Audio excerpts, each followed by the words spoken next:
राधे राधे दोस्तों। ओम गणेशाय नमो। जय श्री हरि। जय माँ लक्ष्मी। दोस्तों आज हम लोग सुनेंगे आंवला नवमी की कथा। आंवला नवमी पर सुने यह व्रत कथा।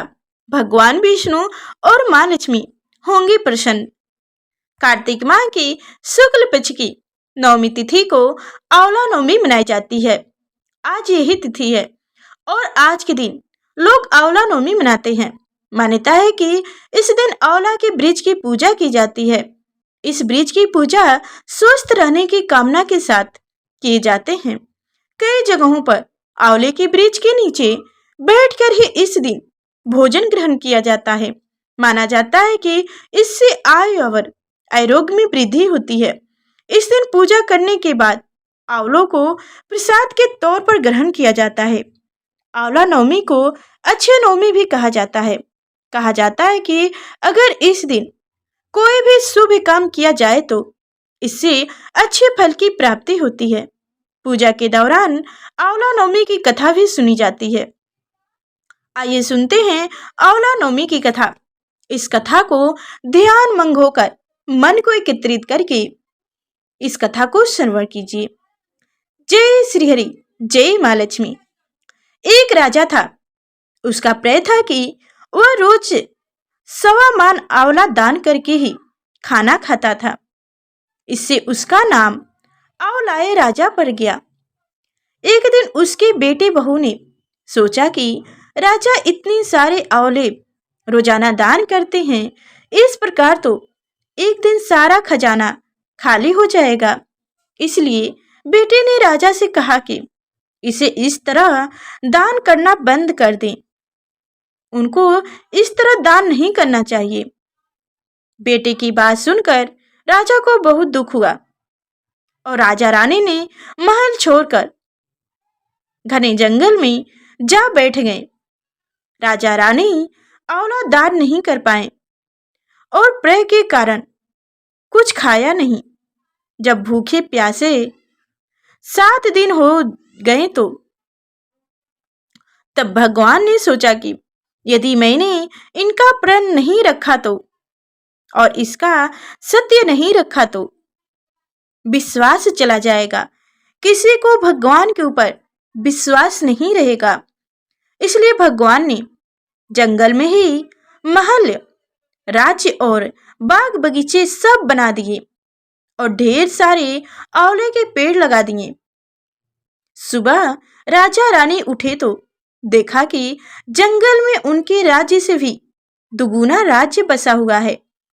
राजा रानी से कहने लगे, रानी देख कहते हैं सत्य मत छोड़ो, सुरमन सत्य छोड़िए पत जाए। सत्य की छोरी लक्ष्मी फिरे मिलेगी आए। आओ नहा धोकर आंवले दान करें और भोजन करें। राजा रानी ने आंवला दान करके खाना खाया और सुखी सुखी जंगल में रहने लगे। उधर आंवला देवता का अपमान करने यूं माता पिता से बुरा व्यवहार करने के कारण बहू बेटे के बुरे दिन आ गए। राज्य दुश्मनों ने छीन लिया। दाने दाने को मोहताज हो गए और काम ढूंढते हुए अपने माता पिता के राज्य में जा पहुंचे। उनकी हालत इतनी बिगड़ी हुई थी कि पिता ने भी उन्हें बिना पहचाने हुए काम पर रख लिए। बेटे बहू सोचा भी नहीं था कि उनके माता पिता इतने बड़े राज्य के मालिक भी हो सकते हैं।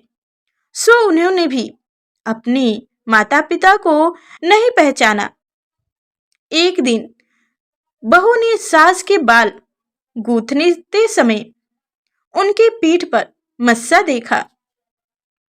उसे यह सोचकर रोना आने लगा कि ऐसा मस्सा मेरी माँ सास के भी था। उसने इस सोचकर उन्हें आंवला दान करने से रोका था कि हमारा धन नष्ट हो जाएगा। आज वो लोग ना जाने कहाँ होंगे। यह सोचकर बहू को रोना आने लगा और आंसू टपक टपक कर सास की पीठ पर गिरने लगे। रानी ने तुरंत पलटकर देखा और पूछा कि तू क्यों रो रही हो? उसने बताया, आपकी पीठ जैसा मस्सा मेरी सास की पीठ पर भी था।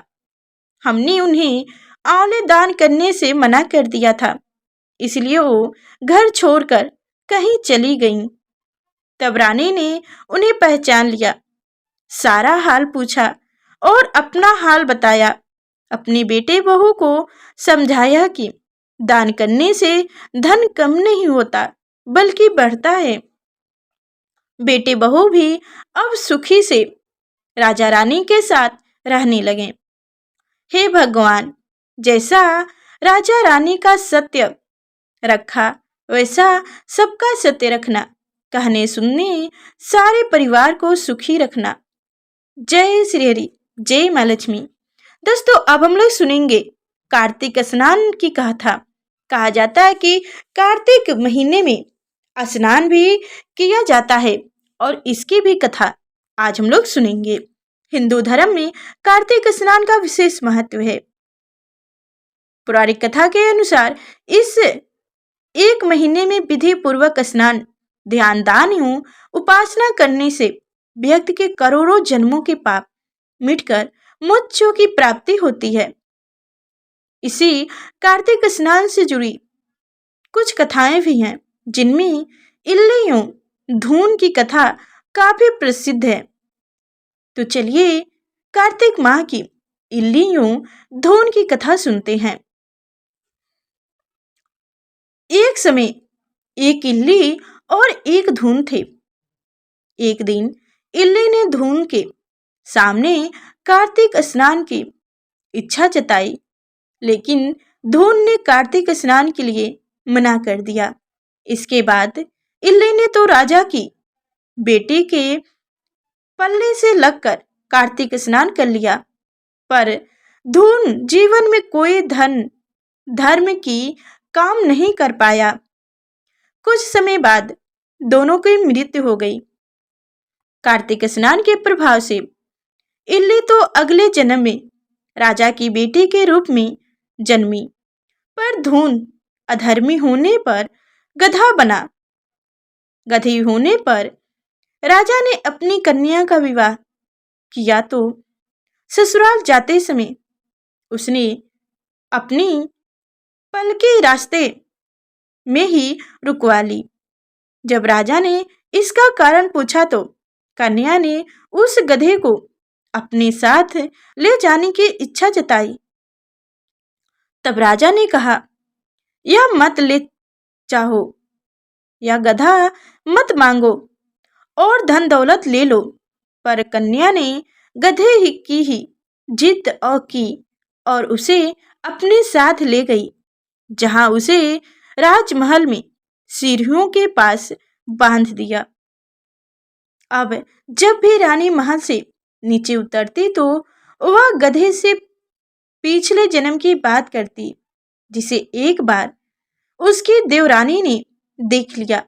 उसने राजा को जाकर कहा कि आपकी रानी गधे से बात कर कोई जादू टोना करती है। इस पर राजा भी छुपकर उसे देखता है तो वह उसे भी गधे से बात करती नजर आती है। ये देख वह क्रोध से आकर अपनी तलवार निकाल लेते हैं और रानी से पूछते हैं कि बता तू एक क्यों जादू टोना कर रही है। ये सुन रानी अपने गधे के पूर्व जन्म की बात सुनाते हुए बताती हैं कि कैसे वह कार्तिक स्नान से राजकन्या बनी।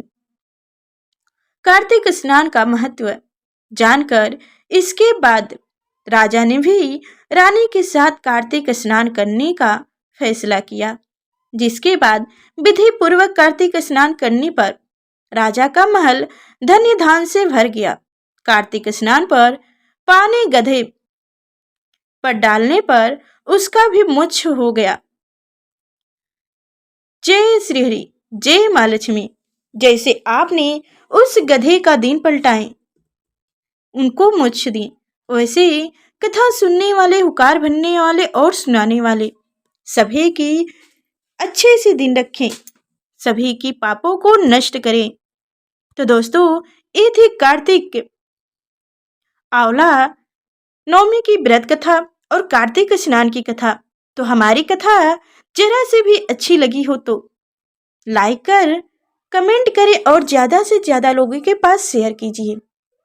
और ऐसी कथा सुनने के लिए हमारे चैनल को सब्सक्राइब कर लीजिए, ताकि हर रोजाना का ऐसी कथा सबसे पहले आप तक नोटिफिकेशन पहुंचे। तो दोस्तों, फिर चलते हैं, मिलते हैं नेक्स्ट वीडियो में। तब तक के लिए धन्यवाद। जय श्री हरि।